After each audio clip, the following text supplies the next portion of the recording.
Гледайте, оригинално, всичкото е оригинално. Взех я от един пич у Пловдив, тази кола преди 1-2 седмици.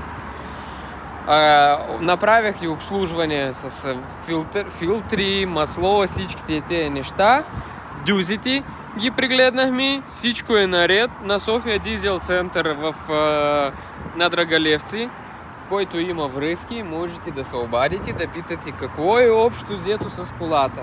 И на Експерт Авто да се обадите, да питате струва ли да взимаш тази кола или не струва. За какво става въпроса? Продавам я или правя бартер на бухчи. Ми трябва Рено Трафик. Някакви къси баничарки няма да ми вършат работа. Защото ми трябва 2,5 метра профил да вкарам. Разбирате ли? И затова, ако има някакво бушчи с мое доплащане, ама да може да влезне в паркинга, мисля, че ще се договорим за нещо. И това е. Опънати тавани по линка в описанието на профила.